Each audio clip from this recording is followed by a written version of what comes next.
qué bueno sería vivir siempre a un ritmo tranquilo, sin estrés, sin preocupaciones. Pero eso no es posible. El acelerado ritmo de vida actual nos exige mucho. Tanto que hacer, tantas preocupaciones. Todo esto puede potenciar los estados de ansiedad, angustia, estrés, incluso pánico.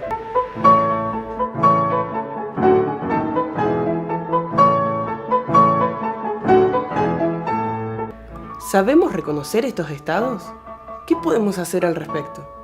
Es muy importante que nos sintamos bien, pero ¿cómo logramos hacerlo?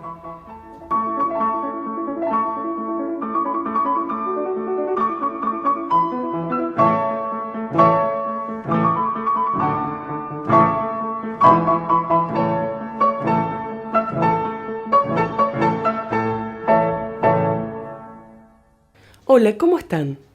¿No les pasa a veces que están muy acelerados con sus tareas cotidianas y sienten como una opresión o una carga que nos desanima? ¿Qué hacemos con esas sensaciones? Hoy tenemos un invitado especial, el Dr. Caminos, y él nos va a hablar sobre qué hacer para sentirnos un poco mejor. Pero no es lo único. Además de eso, hoy en el programa, la gente opina sobre cómo levantar su estado de ánimo. Conversamos con Marisa Velázquez sobre los tratamientos que ofrece en su consultorio kinesiológico. Como cada programa, Tani nos cuenta acerca de un libro más que interesante. La nutricionista Bettina nos entrega el segundo mensaje de alimentación saludable. Ahora sí, los invitamos a ver la entrevista con el Dr. Caminos.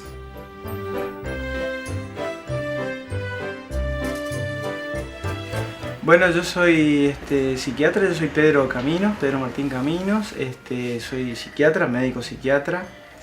Me dedico a las enfermedades que tienen que ver con el estado de ánimo, las enfermedades mentales.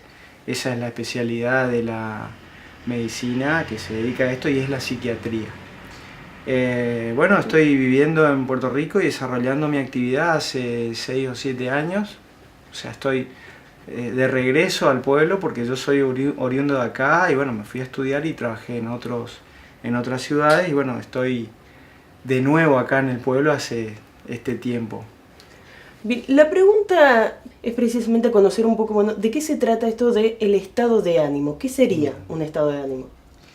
Bueno, como hablábamos hace un ratito, el estado de ánimo es ni más ni menos que cómo se siente la persona una vez que toma conciencia de su estado. Es decir, este es un proceso que es automático, el proceso de autoevaluación, que es consciente algunas veces, la mayoría del tiempo es inconsciente, y determinan en el final, digamos, de este proceso evaluativo, diario, cotidiano, cómo nos sentimos en un tiempo determinado, en un lugar, frente a una situación de vida particular o en un contexto general, digamos, en lo que sería en el cómo estoy, cómo me siento. El estado de ánimo, justamente es esto, es el reflejo de esta evaluación. Por supuesto, con todos sus condimentos, porque el estado de ánimo puede variar en intensidad y en calidad permanentemente y hasta convertirse en una enfermedad incluso, ¿no es cierto? Bien, tenemos dos aspectos fundamentales ahí, entonces no solo lo interno, lo genético, sino también la influencia de cómo estamos recibiendo lo que pasa alrededor nuestro. Así es el resultado justamente de la interacción del adentro y el afuera, podríamos decir, ¿no es cierto? Esta ecuación de cómo interactúa la persona, cómo está integrada al ambiente donde está realizando su vida, donde está desarrollando su vida, provoca en la persona movilizaciones internas que hacen a que la persona se sienta cómoda en un lugar o se sienta incómoda. Y necesariamente es un poco la interacción entre el ambiente y la persona. Y a esto hay que agregarle un poco la carga interna propia de cada uno, es decir, la posibilidad de padecer algunas enfermedades, que eso está hoy muy en el tapete, bueno, que existen personas que tienen una predisposición genética a desarrollar enfermedades que por supuesto necesitan de un entorno especial, no se van a dar así porque sí, sin digamos otros ingredientes que se necesitan. ¿Estas enfermedades tienen alguna solución? ¿Tenemos alguna cura, por decirlo así, o hay formas simplemente de recuperarse? Las dos cosas, es decir, estamos, digamos, dependiendo mucho del tipo de enfermedad de la que estamos hablando. La psiquiatría moderna, esta contemporánea, digamos, esta psiquiatría hoy por hoy está abordando temas como los trastornos de ansiedad, que son las enfermedades de los nervios, como dice comúnmente la gente, que es un exceso de un estado de alerta, un exceso de atención hacia la vida que está viviendo, que provoca trastornos,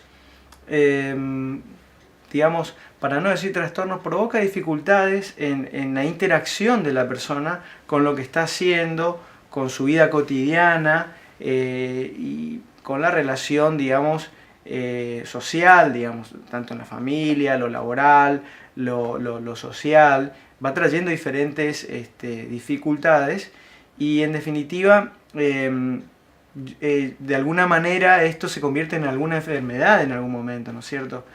La psiquiatría hoy por hoy puede intervenir disminuyendo la intensidad de los síntomas, en algunos casos curando la enfermedad, pero hay que entender que enfermedades como la depresión, si bien se cura, no garantiza que la persona vuelva a tener en algún momento depresión, puesto que la carga genética es inmodificable. Hoy por hoy nuestros genes no los podemos modificar y esto va a determinar que la persona tenga esta predisposición siempre y cuando el entorno tenga los ingredientes necesarios para que esa enfermedad se desarrolle. Enfermedades más duras, como decimos nosotros, como la psicosis crónica, como la esquizofrenia u otro tipo de enfermedades más en donde se compromete más el pensamiento y otras funciones de la persona, se controlan y muy difícilmente podemos decir que se curan, porque nosotros tenemos el concepto de curación en realizar un tratamiento farmacológico, quirúrgico y resolver la enfermedad, digamos, ¿no? Ese es el concepto que tenemos de lo que es la curación, la cura de una enfermedad. Tenemos que entender que en psiquiatría esto a veces no se logra disminuir la intensidad de los síntomas, la angustia de la persona, la agresividad, la violencia, pero enfermedades crónicas como la esquizofrenia, por ejemplo, no se curan, se controlan con la medicación para que la persona pueda interactuar con la familia y no permanezca en un hospicio internado de por vida. Y en su experiencia, esta sociedad actual que tiene un ritmo más acelerado, que por ahí no nos preocupamos tanto por el que está al lado como por ahí nos contaban nuestros abuelos y demás, ¿qué enfermedades trae más aparejado? Mira, el ritmo de vida que estamos teniendo hoy, la velocidad con la que estamos viviendo,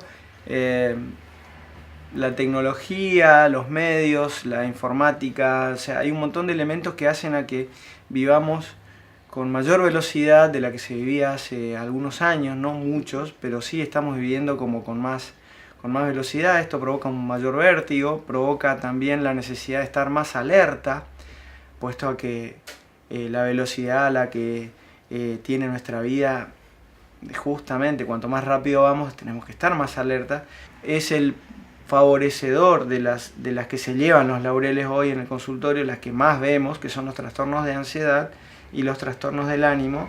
Dentro de estos, la depresión.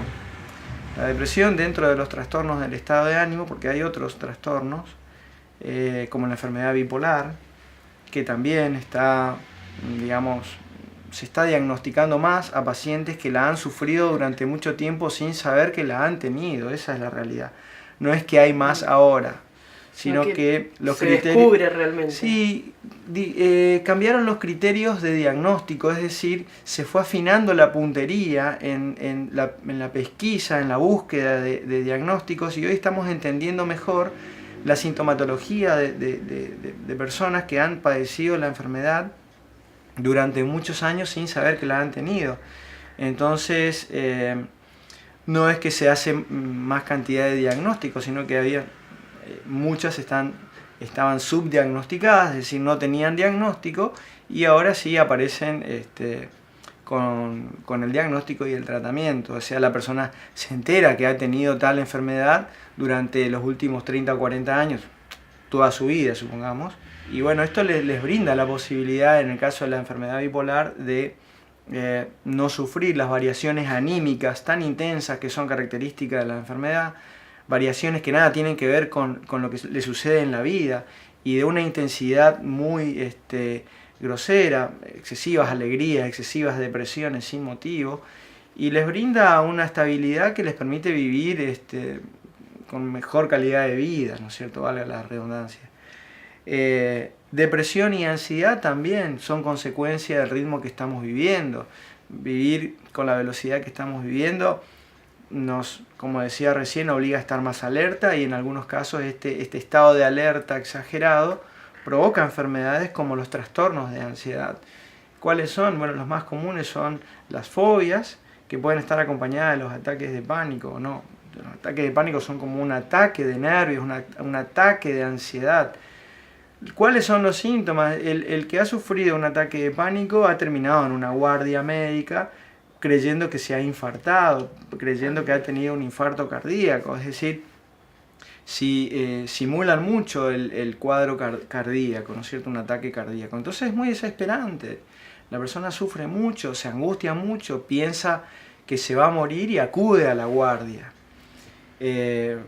Un detalle de esta enfermedad es que provoca una doble angustia, porque cuando acude a la guardia se le tranquiliza al paciente, se le dice: mirá, no te vas a morir, no es un infarto cardíaco, esto es probablemente un ataque de pánico, esto es psicológico, esto es nervioso. Le provoca mucha angustia al paciente esto, porque no sabe de qué se trata. Pensaba que tenía algo, de repente ahora el médico le dice que no lo tiene, que tiene otra cosa, y es difícil de entender muchas veces. Claro, es como que llega a tener el alivio de que no es un ataque cardíaco, pero entra en la angustia de, bueno, entonces, ¿qué es y qué hago ahora? Sí, sí. O por no ser una enfermedad importante como una enfermedad cardíaca, pierde valor. Entonces pierde hasta credibilidad muchas veces. La misma familia no le cree. No, si el médico te dijo que no tenés nada en el corazón, y el paciente lo sufre, tiene el ataque de pánico. Entonces esa discordia, esa situación de encuentro familiar, de desencuentro familiar, muchas veces hace que el paciente sufra más, y a veces no quiere decir, no cuenta que tiene ataques de pánico. Entonces esto se prolonga en el tiempo y la persona se deprime. Entonces se suma otra enfermedad, que es la depresión, y acude por depresión. Y uno, cuando pregunta, y bueno, ¿y qué más le pasa? ¿Qué tiene? ¿Cuáles son los síntomas? ¿Duerme? No puedo dormir porque me despierto y tengo palpitaciones y me transpiran las manos y creo que me estoy por morir. Y te das cuenta que tiene ataque de pánico también. ¿Y hace cuánto? No, y hace 2 años. Y no consultó, no le dio importancia, o justamente pensó que la familia no le iba a creer porque ya fue al médico y ya el médico le dijo que no tenía nada, que se quede tranquilo. Entonces todos estos condimentos hacen a que la enfermedad psiquiátrica, entre comillas, se cronifique, se haga crónica. Tu programa y otros programas, y hoy los medios, gracias a Dios, ponen en boca de todos, del público general, cuáles son los síntomas, cuáles son las enfermedades, cuándo hay que ir al médico, cuándo hay que ir al especialista. Entonces esto va cambiando también un poco el ritmo y el tiempo de sufrimiento de las enfermedades, del paciente, mejor dicho, porque ante algunos síntomas ya reconoce, ya escuchó que alguno le dijo que eso puede ser un ataque de pánico, porque escuchó en la televisión, escuchó en la radio, leyó en una revista. Este trabajo de publicación, de difusión de estas dolencias, de estos sufrimientos humanos, hacen a que la gente sufra menos, en definitiva. Claro, a raíz de ya no tanto un desconocimiento, sino tener alguna idea o algún principio por dónde indagar, se alivia un poco esa ansiedad. Tal cual. Nosotros Lo primero que tratamos de hacer, muchas veces el paciente ya viene con un trabajo previo de conocimiento de la enfermedad. Viene, se sienta en el consultorio y te dice, mire doctor, vengo porque creo que tengo tal cosa. O sea, a ver, ¿por qué pensás que tenés esto? ¿Qué es lo que te está pasando? O sea, nosotros chequeamos muchas veces la información que ya traen. Pero muchas veces el paciente desconoce qué le pasa. Tiene los síntomas, a veces hasta le cuesta expresarlo en palabras, a lo que es una sensación de falta de aire. La sensación de falta de aire, muchos pacientes dicen, tengo un nudo en la garganta. Entonces vos le preguntás, ¿qué no puede hablar? No, no puedo respirar.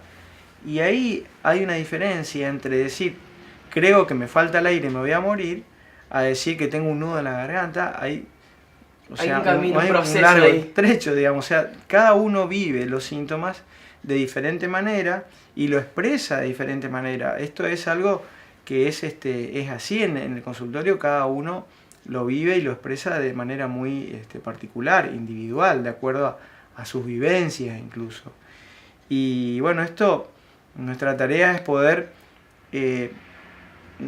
lo que decía hace un ratito, es poder brindar lo que se llama psicoeducación, es decir, enseñarle al paciente, brindarle la tranquilidad de que lo que tiene son síntomas de una enfermedad conocida hoy, que no es una enfermedad desconocida, que no es una enfermedad que muchas veces el temor es a que lo va a enloquecer, porque la pérdida del control de un ataque de pánico automáticamente lleva al pensamiento de la locura.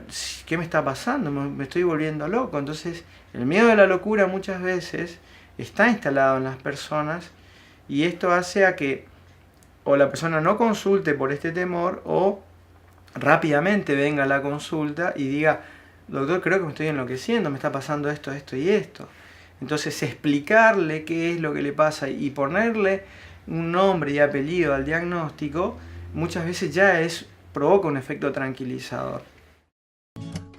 ¿Qué podemos hacer para sentirnos mejor o para mejorar el ánimo? La clave, como hablaba con un paciente en estos días, es tratar de empezar a conectarse uno con las cosas que a uno le hacen bien.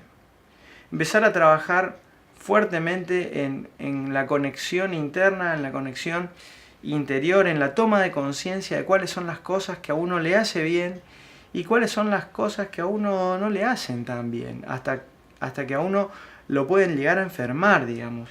Poder empezar a priorizar aquellas cosas, empezar a relegar aquellas cosas que hacen mal, a fortalecer el vínculo que uno tiene con estas ideas, con estas acciones que a uno le hace bien. Por supuesto, vos me podés decir, pero doctor, entonces viviríamos de vacaciones todo el día. Dentro de lo que se puede, nosotros tenemos en edad productiva, en edad de sostén de familia, en edad de aporte a una familia, como integrante de una familia, no podemos pretender vivir arriba de un árbol, pero dentro de lo que nosotros podemos elegir, tratar de hacer lo que nos hace bien. Incluso con lo que tenemos que hacer, con la obligación, es decir, con el trabajo, o con el estudio, o con lo que nosotros tenemos un compromiso que es ineludible, podemos asumir actitudes diferentes frente a esto que parece catastrófico, infranqueable muchas veces, dramático, un trabajo, una situación estresante. El cambiar de actitud frente a esto nos alivia mucho más el tránsito por esta etapa, digamos, en la que tenemos que hacer algo que nos pesa, ¿no es cierto? Y esto se logra tratando de fortificar en los momentos en los que yo no tengo que hacer, en los momentos de que yo descanso, que tengo mi ocio, que yo tengo mi actividad fuera del trabajo, lo puedo, digamos, enfrentar a esta situación que me cuesta, fortaleciendo mi espíritu, mi interior, mi estado de ánimo, mi salud, haciendo cosas que me hacen bien, con hábitos saludables, actividad física. Lo primero que le pedimos a los pacientes que tienen ansiedad. El paciente que tiene ansiedad básicamente tiene mucha energía que la tiene que gastar. Entonces, además de otros conflictos, no vamos a entrar en detalle, pero lo físico ayuda mucho porque la inactividad física muchas veces, acompañada de mucha actividad intelectual, es uno de las situaciones favorecedoras de trastornos de ansiedad, de ataques de pánico, de insomnio, de trastornos en el descanso, en la alimentación. Entonces, la incorporación de hábitos saludables, tan simples como la caminata, ayudan un montón, ayudan muchísimo más de lo que uno piensa muchas veces. Bien, es una cuestión también entonces de reeducar los hábitos. Tal cual, es tratar de incorporar hábitos saludables, hábitos positivos para uno, hábitos que sean, que alimenten el alma, que alimenten el espíritu, que a uno les haga sentir bien. Y yo creo que esta es la clave para empezar a sufrir menos, ¿no? Con lo que nosotros no podemos elegir, que nos toca vivir, y tenemos que como hacer un juego de cintura para poder pasar esa situación. Pedro, muchas gracias por haber venido hoy, por charlar, y seguramente vamos a seguir hablando de este tema porque da para mucho. Una gracias a vos por la invitación, y bueno, hasta siempre, cuando quieras.